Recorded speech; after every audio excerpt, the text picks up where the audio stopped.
So, welcome to the Slice of Time Street Photography podcast. Today I'm joined by Nina Welch Kling, a street photographer from New York City.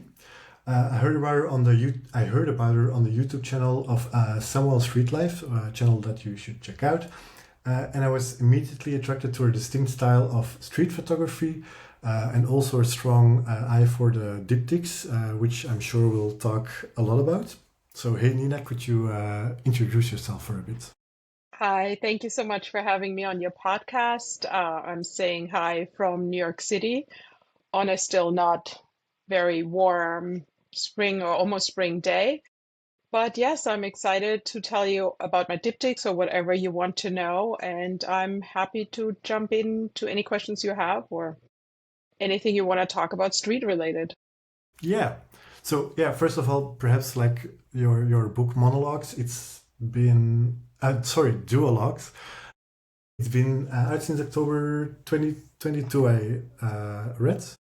So like for me, it's like first of all, was it hard for you to make the diptychs? Like was it like a big struggle to get them done? And then second of all, are you still doing it? So my book Duologues, it's interesting actually. In Europe, it came out in 22, in the US in 2023, because it was or it is published by a German publisher, Kehrer Verlag.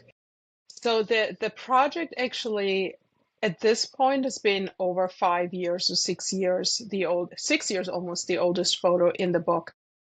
And so it was quite a long-term project. I think a lot of street photographers, that's not how they work. They're usually individual photos, but it's not kind of a project that lasts a couple of years. And so initially the diptychs, so the diptychs is in my book, there's always two photographs that are on opposite sides, and it's consistent throughout the layout of the book.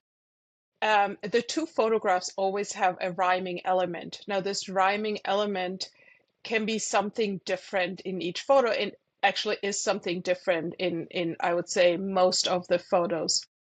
So first of all, I shoot on the street, or I take my photographs independent of the diptychs. So I get often asked, did you photograph for the pairs? And absolutely not. I go out and photograph just like any we all do on the street, and I look for moments, I look for mystery, I look for something that catches my eye. And then when I come home, I kind of try to pair it with another photograph. And what's important is that one photograph doesn't carry the other, meaning it strengthens the other photograph just because, it might be a weaker photograph, or and I always like to say it's like a marriage, it's like each person brings something to the couple, or to the relationship. And that's how I felt about this project. This project actually grew out of a class assignment. So it wasn't like something that one day I woke up, I was like, oh, let me try this. It was a assignment that we had, and we were looking at Ralph Gibson's work. It was like, okay, create a couple of diptychs for the next week, just, to kind of explore ways of trying to sequence photographs. And so it's not a street photography class, so everybody in the class had to do this.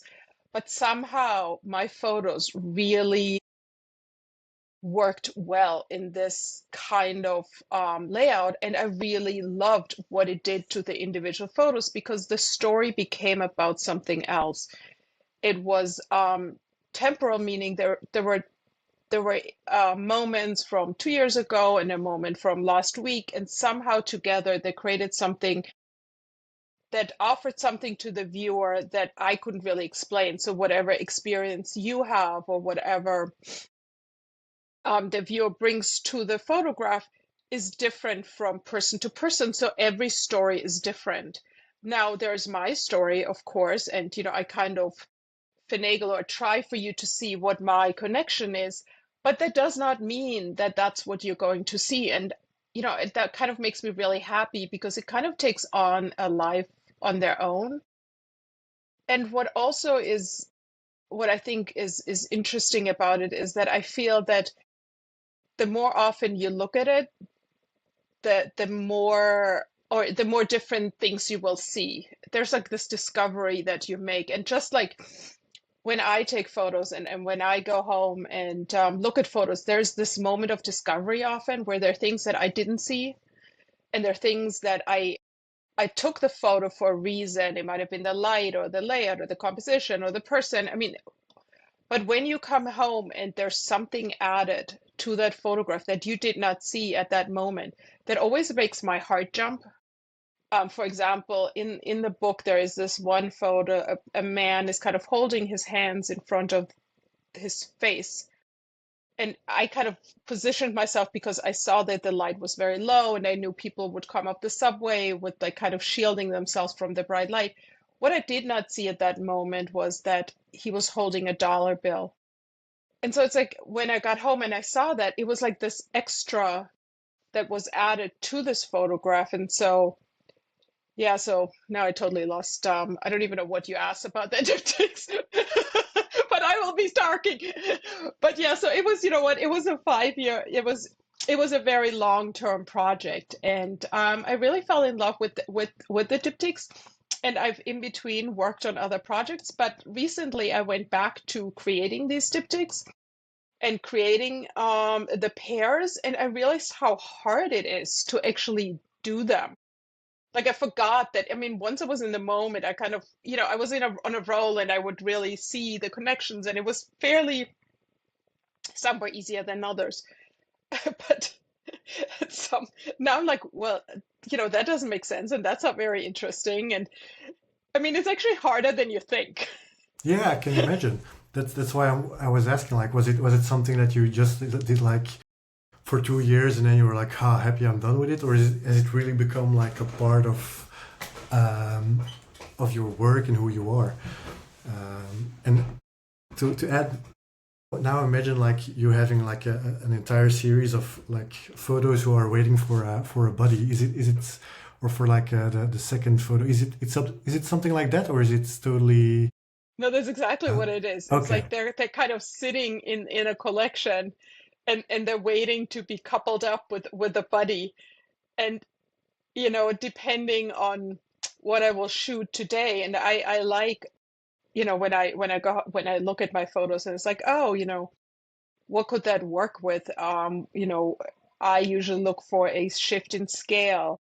So when one side is, let's say a hand, the other side might be a small detail. So I kind of always try to shift them. And then also what's interesting to me was that what I didn't want was for people to see a pair and it's like, oh, I get it, and kind of go through them. It's like, oh, I got it.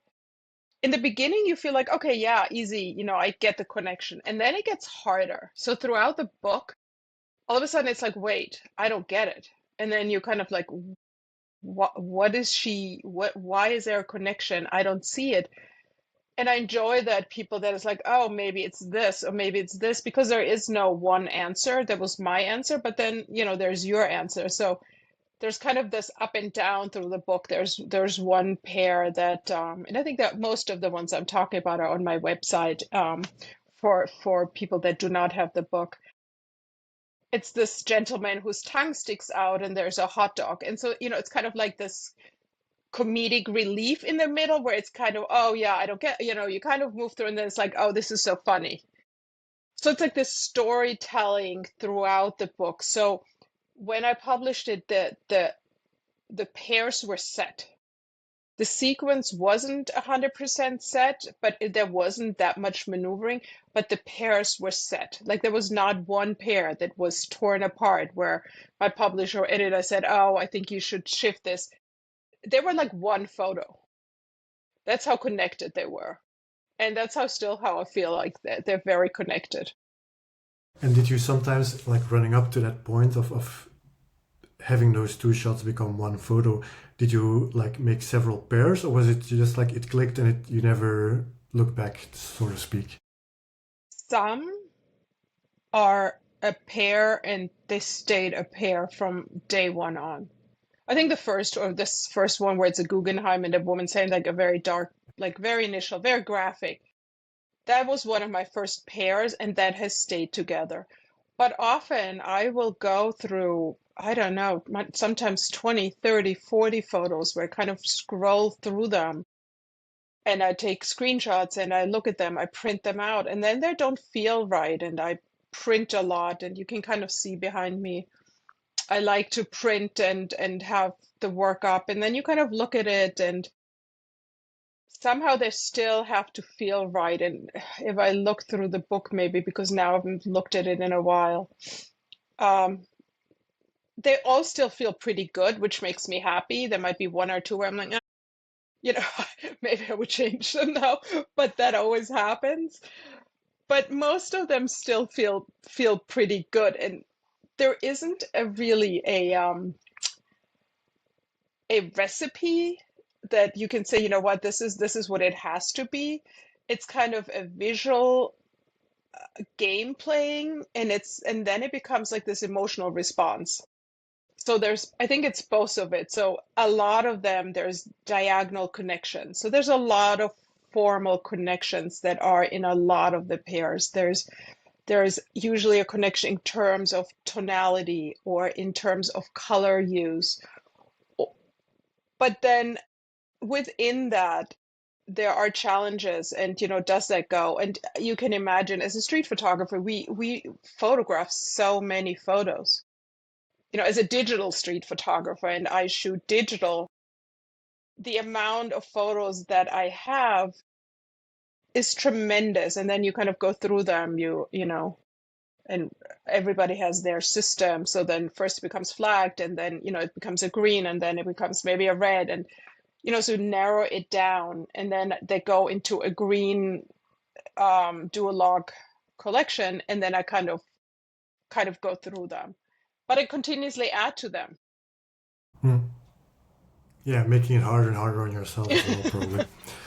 So, like, because you mentioned, like, there's always a connection, like, not only in content, but also in let's call it, yeah, style or graphical look. Did you ever have to like you had a combination of photos, but you were like, this contrast is just not high enough. I'll have to re-edit the photo, or did that happen, or was it like, okay, then it doesn't work? I mean, I would do that if, I mean, my photography, I think, for this book or for this project was very high contrast. And so a lot of them are in bright sunlight. They're shot very high contrast. If there's a photo that doesn't have that, I will happily push in Lightroom, I will edit it to kind of have a similar tone or similar feeling to it. I have no problem doing that. And I also now I crop less. I mean, probably my earlier photographs, there were some that are cropped. I don't think there are that many, but there's some that maybe from a horizontal was cropped to a vertical, because that's just how at this point I only shoot. But initially there was one or two photos where I felt, you know what, that is works with another photograph. I have no issue cropping. So I know, that's always a big discussion. Do you need to get it, you know, purist and it has to be all in frame? Like for me, that's not as important. No, I'm yeah on the same level as you. I think, like, sometimes you just have to be quick, capture the shot, and then perhaps crop it out a bit. You don't have the zoom lens with you or whatever, so you have to crop it out just a little bit, so it's a bit tighter. But yeah, I totally understand. So, and you mentioned the high contrast sunny days. By the way, I have the hot dog photo with the guy with his tongue. It was one of my favorites. I like that you used that example. But so most of the photos are like high contrast, as you said, sunny days. Did you have, like, on like winter days or on like gray days, like, felt like you couldn't work on this project, or was it then how did that That's how such did a the good weather question, involve right? your? I mean, it's such a good. I mean, now I there's a lot of snow and steam and blizzard kind of photos are in there, so I that to me helps to even out the background. I'm not a person that has a lot of messy backgrounds. I always try to simplify, but there might be, so I will include that, but then it has to be kind of paired with a less contrasty, if that works, so that it kind of feels like one story.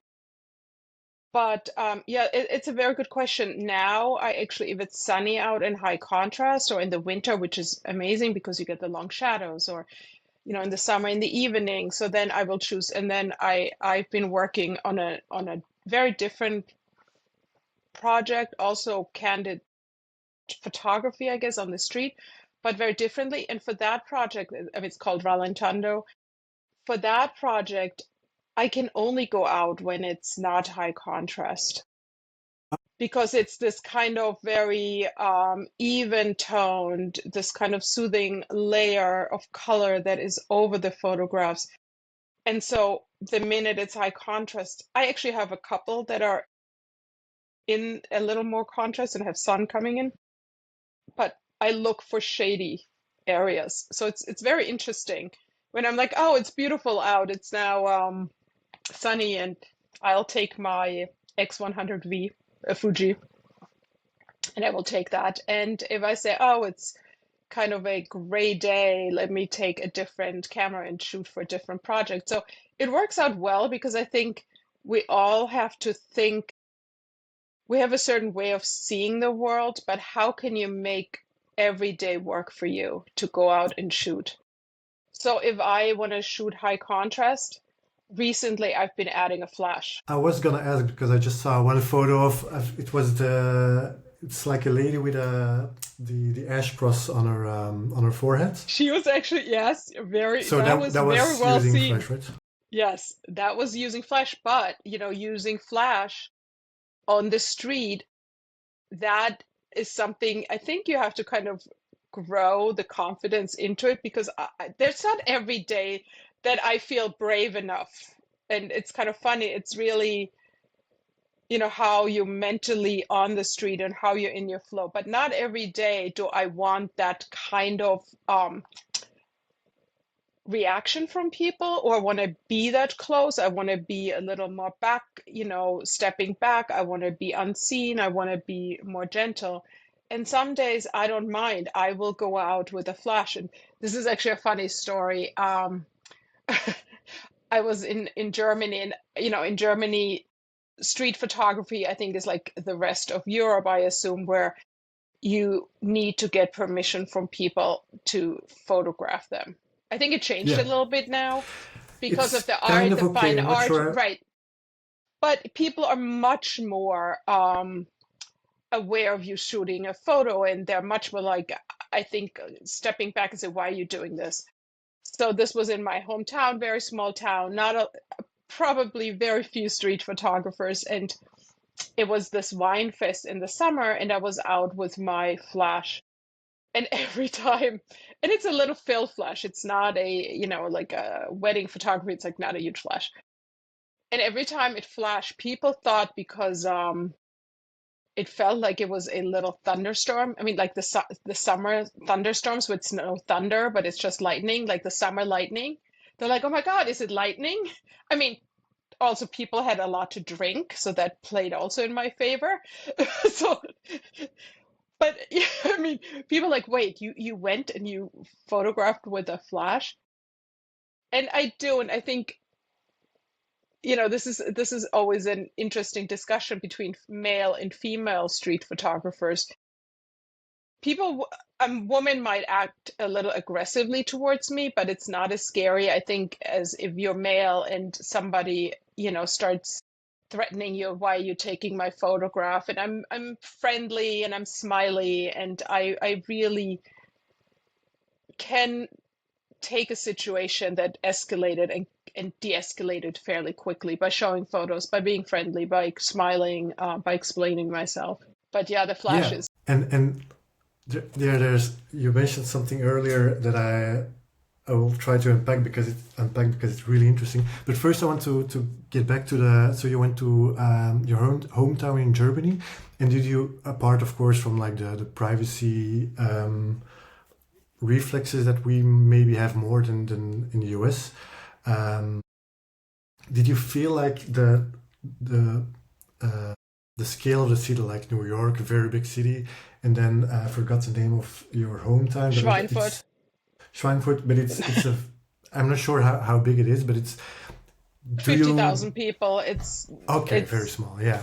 it's not. It's So like, do you yeah, if I find it easier or if it's possible even. or do you find like a difference in how you look up to it? Falling light, for example, you have less contrasty opportunities I find because of the buildings. They're probably a bit less high, less obscuring the sun. You don't have the typical New York smoke, for example. So do you find yourself attracted to different subjects perhaps, or even different techniques or styles, or I think the only thing that changes, like I still will kind of look for an area where the light and the background works for me. And then I kind of let people walk towards me so they see me very clearly and they can respond to me, they can walk around me. I think that is already, but people are curious and and I think they don't think that I'm taking photographs of them. It's like I kind of look at a wall or something and I think they don't believe that I photograph them. And then I had an exhibition in my hometown last year, and it was really, really amazing because I took probably 25 or 30 people on a street photography tour in this all very small together? town. Yeah, we were about like 20, 25 people, and I just walked around them. I mean, this town does not have that many streets. I mean, I can walk this in 10 minutes if I must. And I took this group, and there were people, and they couldn't believe that I was able to have subjects that were, willing to photograph. Like what I did was so, because once you go with a larger group, I said, we're street photography. Do you mind if we photograph you? And there was not one person that said no, just because I would ask nicely. We actually had the TV with us, like they were like the first 10 minutes. So it really was nothing subtle about us moving through town. And people were very curious. And I think if you think you're doing something wrong and you feel bad about what you're doing, I think people sense that when I go there and I smile them with my camera and start talking to them, and people are very open. There was this group of young people that were probably unemployed, or they were vaping and drinking on like at 12 o'clock noon. But I started talking to them and they were lovely. And I loved the smoke and the vaping. I said, "Oh, I'm coming with a group tomorrow. Are you going to be here?" And they said, "Oh my God, we'll come and we'll bring extra batteries." And, yes, I'll have the photograph. And they felt really important because people cared about them, and not in a kind of looking down way, but people cared. Like I always find that the everyday person, because nobody really cares about you or, on the street, when you actually say, "Oh, you know what, you looked beautiful in this light," it elevates the people. So it's not, I think when you kind of start out, you're like, "Oh my God, like, I shouldn't be doing this." But this is not how I feel at this point. I really feel like when I go out, people are never, I think people don't feel threatened. And if they do, when I explain it to them, they're so happy and they actually want to participate and redo the shot or ask me if they should do it again. Ah, okay, that's nice. Yeah, for me, I don't interact too much, but I do get like they excuse themselves, like, "Oh, sorry, I didn't see you were photographing." They were Right. like, that happens a lot, yeah. Especially in like southern France, I noticed. So I want to circle back for a second because you mentioned earlier the two projects. So it was Duologs and Rallentando, sorry. Mhm. And you mentioned that you have like two different cameras for them and that it's also like different weather types and lighting situations. Is that on purpose or is it like something that just evolved in or? Usually my projects evolve. So my projects do not come as like, oh, I think I should be doing a diptych. It's kind of always a discovery that happens. So I think, when photographers think about a project, there's two ways of approaching it. There is either saying, oh, this is what I'm interested in, and this is kind of what I'm laying out. This is what I'm going to look for. And then that kind of evolves. Mine is more of a discovery. And I think that's because it's candid street photography. I enjoy that you kind of fall into these things. And so the dual locks kind of I fell into because of the class project. So the Valentando happened because it was during COVID and I felt I still wanted to go out and photograph, and there were very few people, and I felt that I should keep more distance. I think people would be more comfortable me with my camera, and so I decided, you know what, I'll go out with a longer lens, and that'll be interesting, and I like to experiment. And so I went out and I took this one photo, and I loved the way the light and how it was kind of blurry and the feel of it. But now I did not know how to replicate it. So it took me, I think, another kind of 6 months to figure out how I could consistently create that kind of a feeling of the mix between the more in focus part and the more less focused, the kind of blur part, and also the color. All the color comes from the background. So it's not Photoshop, it's also, and so these photos are not cropped. And so to your point of going out with a different camera, when I went out with a longer lens, and it was like a 135, which for street photography is insane. It's a long lens, yeah. It's a long lens. But what happened was, because I am a person who goes close, I still was now 2 feet away from people that were walking by me. So it's not like I crop these photos. Now I'm with a long lens in front in people's faces that are walking by. And so it's kind of funny because my idea was to step back, but yet here I was being just as close. And then it created like a blur and a different reflection. And it became a very different kind of idea about street photography. And it's always like the color. So I will look for a colored background. So the red is this brick wall that's near my house.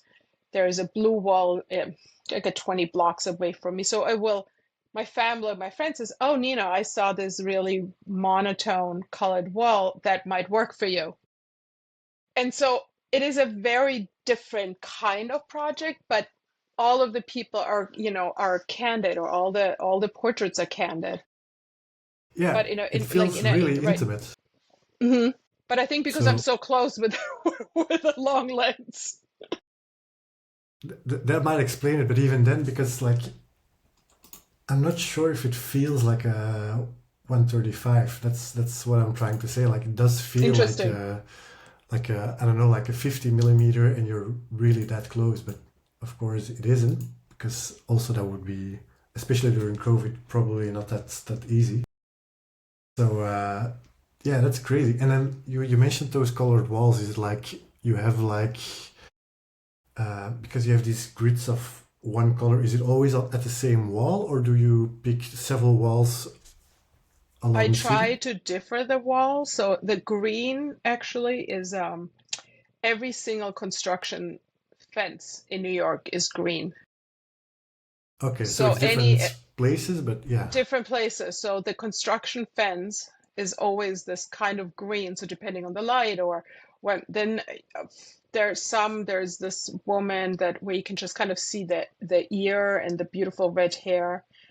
And she was in front of Carnegie Hall, and it was very dark, but she was going, wherever she was going, but you can actually kind of see the brick behind it. So there are different places, even for the red.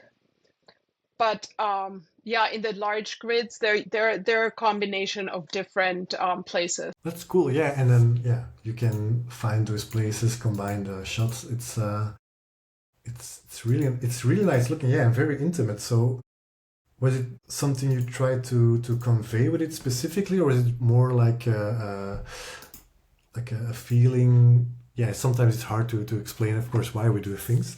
Well, But it's right, but I've now been spending a lot of time on trying to write an artist statement, which is when you actually work on a project or a series, this is like the burden that comes with it, the writing about it. And so what it really is, it's my interest in kind of a peripheral perception when you walk down the street, where there's different things we pay attention to.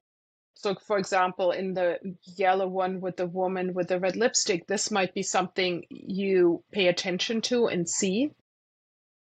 And, that kind of stays with you. And so also the recollection of when you come home of what you do remember. And the other part about this is that for me, photography or to me is kind of this meditational aspect of life. So it's kind of this being in the moment of focusing on the people that are in front of me and in the kind of being mindful about what happens around you instead of just thinking about everything else but where you are at the moment. So there's a lot of, and also about these are everyday people. And what struck me or where I was really attracted to this was that everybody became kind of beautiful and had this gravitas, almost like this painterly person. And these people are people that are going from, as a sales clerk, going home from work, or a woman coming, picking up the children, or a kid coming home from school. These are not people that are considered anything, that we pay attention to. And often in street photography, I think, and people do it really well. It's the kind of situation of somebody falling, or people looking like, I'm thinking of a Joel Meyerowitz, or where it's kind of this scenery that is, but this is different. And this is why it's always interesting is, where does it fall into street photography? I mean, it's not portrait photography, but is it, it's street photography. And I find this is an interesting discussion, like what is street photography? What is that box? Where's this box end? And I don't think it should end. yeah, it's funny because like this morning I was writing a blog post about it's different, but kind of in the vein like does street photography need people in it? And it's like, yeah, what do you consider street photography? For me, it's more like it's it's almost like a feeling. Like this does feel like a street photo to me, and it's not really like a verbal or like a written definition you can give to it. So to me, these photos feel like it's weird because it's between street photography and portraits. But like if people say like street portraits, this is not what I imagine. um, I'm currently looking at a red background with someone with bubblegum on it, and it's like it's clearly a street photo, but at the same time it's could be like a portrait or like almost like, well, not maybe a commercial photo, but it's like there's, yeah, as you said, like where does that box end? It's almost impossible to say. Right. And, is it important to define? I mean, unfortunately, it is because, when you submit your work to, you know, competitions or whatever where you have to check a box. So for many things you have to, is it a portrait or, even within street photography, there's like categories of, is it a series or, and yeah, so I find it interesting that, I mean, I do this because I love what I do. Like I have a passion and then things happen and I kind of like to explore them and I'm curious and I push it often into areas where I don't even know where it goes, but that's what I enjoy. And I also enjoy going back and forth. So I will go back and forth between, the kind of black and white street photography. And I enjoy it because it's great and it gets me, into neighborhoods and I love people watching. And sometimes it just feels better to have these kind of quiet moments. I mean, to me, I always think like of street photography. It's like it has to be some kind of imprint of of life. So it could be a bird's wing that was imprinted in snow or snow print, like what is it, like snow, like footprints of a bird in the snow. I don't think you need the person, but it has to be kind of like there was a person there. Could be, if it's laundry flowing in the wind, there was a person, or there is some kind of imprint of that person that happened, and kind of timestamps it, instead of just being, if it's just a building where there is none of these kind of human touches, then it's more of an architectural, but like, where is the difference between like an architectural photo that's just a facade or a street photo? All it takes is True, kind of yeah. just is it enough if just a person walks by for scale? I mean, that's one way of doing street photography. And a purist, I think, architectural photographer would not have the person in there, because that's not what they want you to look at. It's not about the scale or the moment. So I mean, I think it's it's a really good discussion to have. And I think to really open it up and have people explore, because I think we see too many of the same photographs, especially Instagram is like flooded with street photography at this point. Obviously mine or yours probably, because Yeah, guilty. that's what our algorithms are, clearly. But it's like, when do you kind of stop and say, this is interesting? Like, why am I attracted to that? Or, what is it about this that kind of moves me and is a little different? Yeah, exactly. So yeah, it kind of brings me not entirely to a different question. First of all, because it's well, first before I ask that question, like because you mentioned like what attracts me to this photo and that question that people ask, is there like an intense feeling for you, or what makes you take a photo of a subject? Like, do you just see it and find it aesthetically pleasing, or is it something more to you? I think you cannot, it's hard to pinpoint what you're kind of attracted to when you go out. Now, what I like to tell myself is like, I want to find the magic.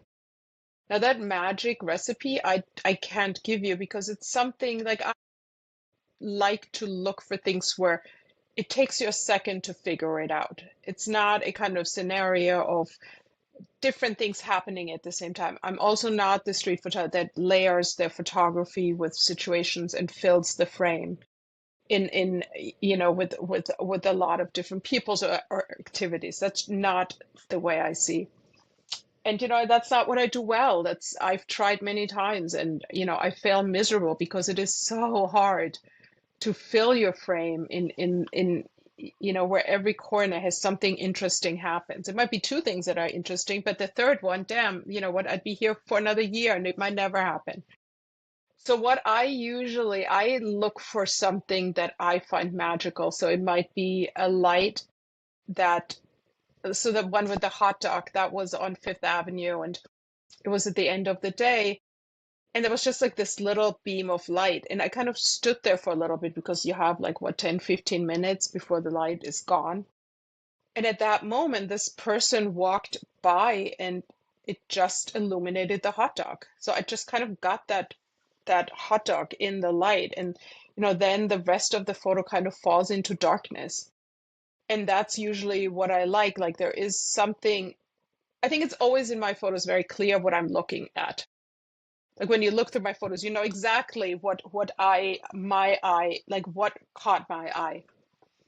It's not right, but yeah. Yeah, So to me that's a crazy, because you mentioned like making these complex compositions and stuff. That's too hard for you, but at the same time, I think like, for example, for me, sometimes compositions that are as clean and as clear as yours is very hard as well. So it's kind of like I think who you are and how you look at those and how things. you see the world, and I think that's a nice Yeah, thing, that the beauty, I think, about being creative is that there's so much room for different creative voices next to each other.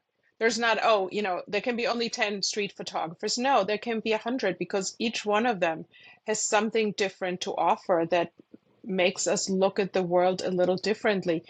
And maybe when we take them all together, we get like one better view of this world.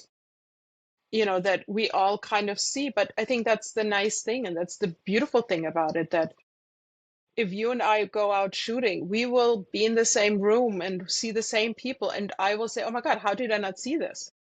Yeah, exactly. Exactly. Yeah, I can imagine with the group of 25 in your hometown.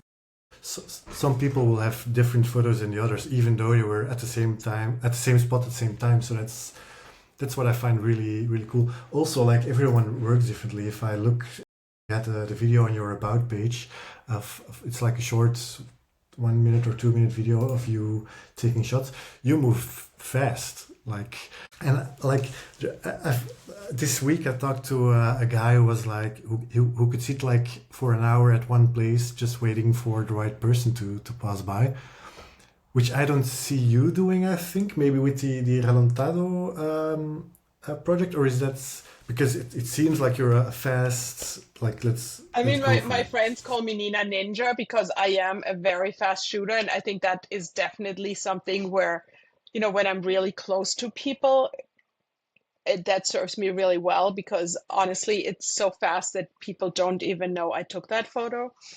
That does not mean, it's always, was it the fishing Hunter, yeah. and the hunter? I think we all are kind of a combination of the both. Like there are times where there, where you kind of stand there and you wait for something, but then, in one of the photos in is, and it's on my Instagram also, like the shot with the balloons. And that photo, I followed this person for 20 minutes because I saw him out of the corner of my eye. And then while I'm watching him walk, I realized that when he walked into the sunlight that the balloons became translucent. So now I'm thinking, oh my God, that transforms these balloons into something even more magical. I would have been happy with the balloons, but once I noticed that, and now I'm thinking, damn, I want to get him like this urban angel. And there's actually two photos. There's a color one on my website, and then there's the kind of where he's walking, where I wanted him kind of the wings spread with these balloons and have that as a photo. But you know, I followed him. Yeah, I think 20 minutes until he delivered those photos, and I worked this because I knew I will never ever see somebody with these clear balloons again. That on in that kind of and I it's same with, there's a photo with nuns that the habit is like this white habit. It's a very contrasty shot. I followed them for about 10-15 minutes. So I will be quite relentless if I kind of in my head see a shot and I think that doesn't always mean it happens, but I give myself at least a chance Yeah. to kind of put them into a position where it is the right composition for me. Because if it's like one or two photos, like your chance of getting it right is really limited. But when you walk for about 10 minutes and you follow somebody in your head, you can kind of compose it. You have a little bit more breathing room to take a breath and say, okay, this is what I need. I can go lower. I can, all these things, all these tools that come over time, you then have to apply in that moment. But the more you do, the easier it gets. So I it's think that's an amazing takeaway already. Like follow people around and like do they notice you? Do you just so they do notice me. I mean, if I'm a couple of minutes or a minute, they will not notice and they don't care. But if I follow somebody for 5-10 minutes, I will say, I'm so sorry, I'm a photographer. I love the balloons. Do you mind if I follow you? Or I hope it's okay. Then I will engage with them because it's, that you'll get the kind of look is like, why are you following me for so long? But I think, and I also like people will say, like, I like to say that it's not all luck to have a good photo. I think what it is that if you do it for a while, you could be lucky and get initially a great shot, but then how do you replicate it? How do you build on that to kind of get something similar again? Or, I think you have to have a certain tool. So I always say the tools that you have to have is, kind of know your light and your environment. If you go back to places, you already eliminate some unknown. you know where your light comes from, you know where people are going to come from. Then I also think, know where your best perspective is from. So if you want to go low or kind of have your camera up higher, how do you isolate that? And the more you've done this, the more you can just kind of use it quickly when it's needed. And I think those tools make it easier to, when there's something interesting, to actually create a good shot. Doesn't guarantee it, but it's like at No, makes least, total sense. right, Yeah. your camera. Like if you don't, if you start fidgeting with your camera, and it's funny, I just was away and my camera setting was totally screwed up. And I'm like, oh my God, I cannot believe this happened to me. Like, it's like, it was a weird, I don't know how it reset itself in this weird way. And I did not notice for a day or two. So I have all these pictures in JPEG in some strange ratio that doesn't even fit into mine. But, that happens also. I mean, I can preach, but I'm not saying that when I go out that this all comes together for me. And it No, does of course. not. You have days where you try Nothing. but don't get. Yeah, Nothing. that's such a yeah. It's so annoying, but those happen, and I've learned to accept those. Um, so, for example, with the balloons, is it then for you like you wait? Do you like you see like okay, there's a light spot where he'll probably walk through. I'm gonna run up to the place, get my frame, and wait for him to pass by, or is it more like see what happens, kind of go with the flow, and then at the end see like you have a magical shot? I think it's a combination of both. I think you kind of have to anticipate. So when let's say I'd see a balloon person on the street now, I will say, you know what? I need to go ahead of them because I think they're going to turn right and there's a light. And so I will almost set up this scene in my head and plan ahead. I mean, they can turn left and then your setup didn't Gone. happen. Yeah. But Yeah. in order for it to become the kind of photo that I look for, I need to kind of anticipate. So if with the balloon shot, I think there was like this nice triangle, high contrasty area that I was photographing. And it was this skateboarder kid, and he was going back and forth, and people walking through. And then out of the corner of my eye, I saw the balloon guy. So I ran and kind of abandoned the spot and then just followed him for 20 minutes. And I was in a part of town where I probably have never been before because I followed him until he delivered that to that house. And then, you kind of go from there. And I mean, the beauty of it is that you get to new neighborhoods and you kind of follow your instinct, and, it's not that planned out, and, you don't never know what happens. And that is so exciting. Yeah. True. I Yeah. mean, But that's you why we're mentioned all hooked. that's part of the game, I think. So it's you mentioned earlier that you had like your like know your situation or your surroundings and everything to make those opportunities to get those shots. Do you have like specific starting points for your photo walks or however you want to call it, explorations, or do you just walk out the door and see wherever your mind takes you? No, have learned, like for example, know Fifth Avenue late afternoon on the east side of the street is where the sun is around 4. So there's certain places that, let's say I have time at 11 a.m. in the morning. That's not where I would go because I know the sun isn't going to hit through the buildings. So I might say, oh, let me go down to Chinatown. The buildings are lower, the sun, where the sun is going to be, that's better. Or let's say it's a rainy or it's a snowy day, I usually go to Sixth Avenue because it's high buildings. It's nice to kind of contrast it with scaled figures, and there's still people rushing through, and my subway goes there.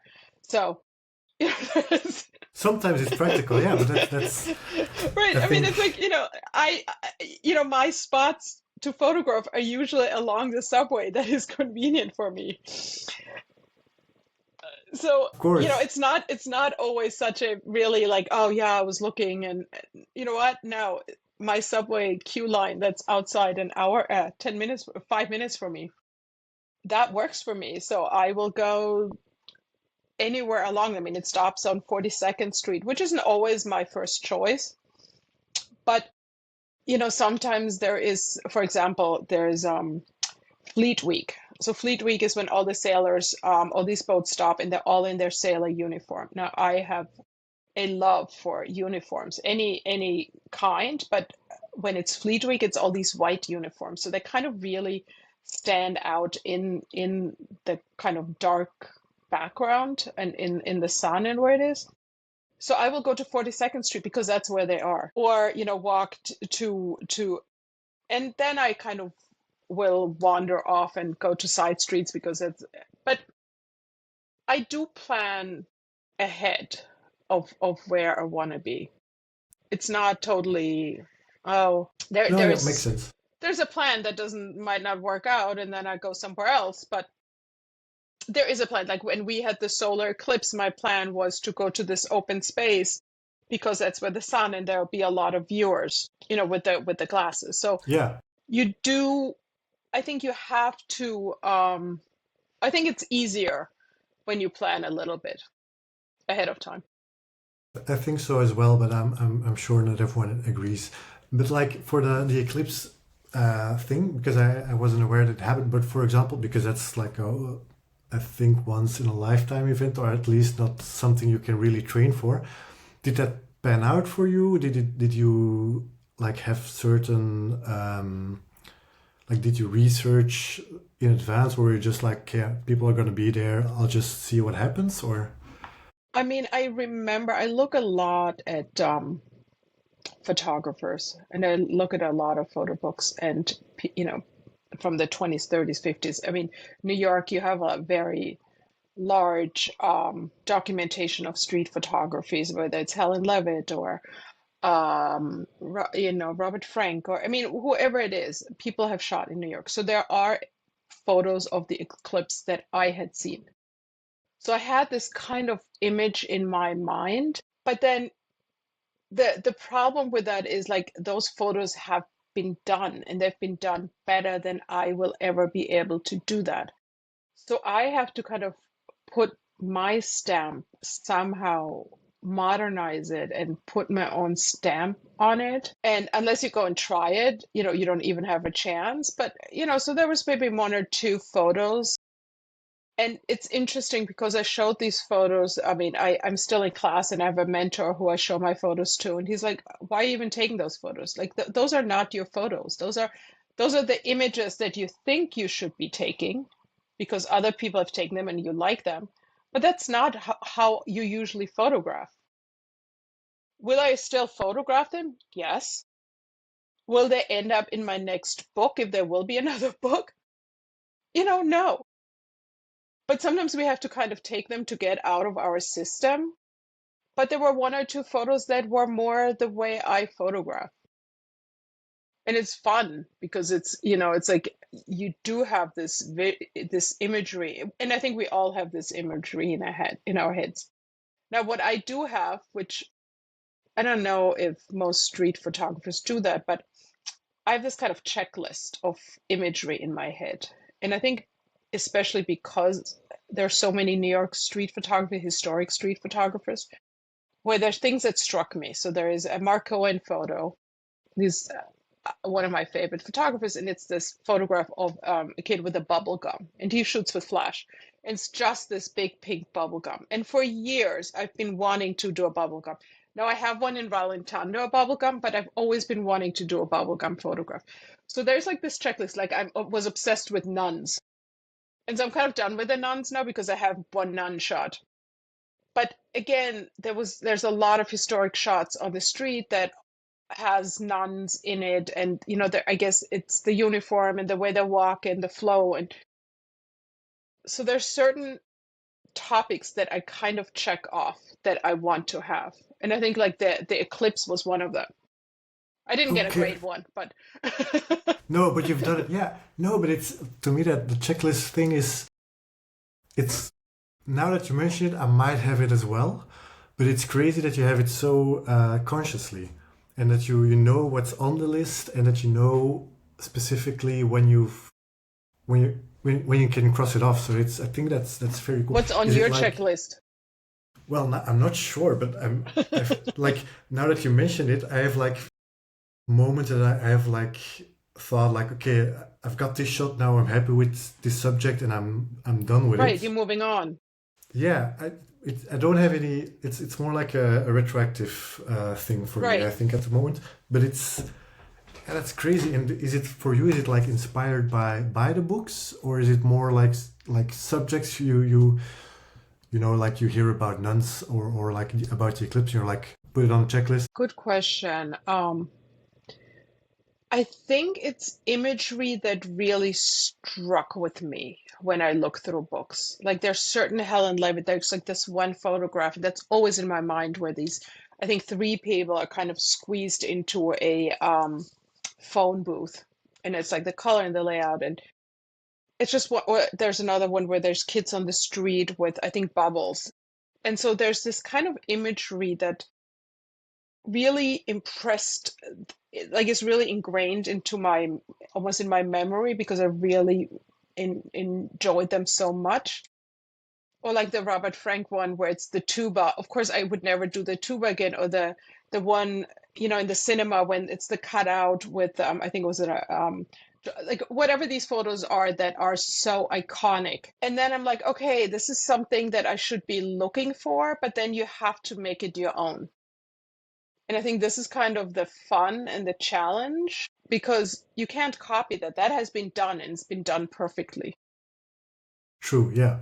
No, that's true. Yeah, I'm sure everyone will try, or wants to try to have the famous Henri Cartier-Bresson photo of the guy Yeah. jumping, but it's like, yeah, you can recreate it, but it should be your own still. Yeah, But true. what you learn from it is like, okay, so there's somebody jumping, but the reflection, something in the background, and what makes this photo so special? How can I translate that into my own photos? At least one of the elements that impressed, that spoke to you. I mean, we will never get all of them, but it was also done. Or like the Alex Webb, these amazingly layered photographs where I have studied and looked at them and think, how is this coming together ever? And the one in the shadow, that's probably not going to happen for me. But what can I take that he does so well and make it? Maybe it's the pattern in a photograph, or people behind each other, how they relate to each other. I mean, I don't know. It's to me, it's very important to look at that work and then try to translate it. I mean, it's all Yeah. easier said than done. I mean, theoretically, we can talk about a lot of things, but it's all so hard. Yeah. No, but it's cool that I think that's a good takeaway. Like, look at people's photograph, try to recreate them, but make it your own. Yeah. Because otherwise you're copying it. And you know what? In the beginning, it's great to copy, but then you have to just like go, like, why is this something that I love? Like, why am I so attracted to this? No, that's correct. Yeah, like I thought, I spoke with. I'm gonna have to cheat for which episode it was, but it was with Harris. Forgot his last name now. He's actually a jazz. Harris Ioano. He's actually a jazz Yeah, yeah, yeah. musician who teaches music to. I'm not sure if it's kids or whatever. But he also mentioned like at first you need to learn to play notes, and then you play other Right. people's songs, and eventually you'll make your own songs, or make the songs your own. But it's like copying isn't necessarily a bad thing. No, and you need to learn those tools first. So you need to learn, you need to know your camera. And I mean, I actually started, like, I only started, I mean, like, now it's like 12, 13 years ago when I kind of rediscovered photography. And I was never really a photographer, but I mean, as a painter and all kinds of other things. But you need to learn to use it. And so I started with, that was my point, that I started with flower photography. And that's how I really learned, about depth of field and how I use my camera to to use it to get close to the vision that I have in my head. And I think that's something that's very hard and is still hard because we have this kind of vision in our head and how we want this photo to look, even when we're out.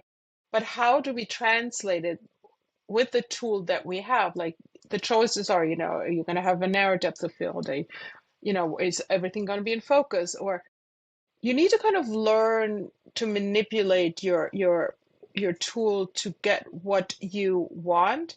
Now, I am the least technical person. Like if you ask me any technical, like, full frame, blah, blah, blah, I'm terrible. But I know exactly how I have to use my camera to get what I'm looking for. So on that note, I'm gonna wrap it up here because otherwise we'll go way over time. Maybe like in a year or so we'll catch up again to see how far down your checklists you've worked. See what else came up. So thank you, Nina, for your time and insights. If anyone wants to follow Nina, of course, her links will be in the description to her website and to her Instagram. Unfortunately, we have to use Instagram still. Make sure to follow her fantastic work. Also, make sure to follow the podcast on your favorite platform or follow me for updates about new episodes. Again, all the links are in the show notes. And as usual, see you in the next episode. Thank you so much.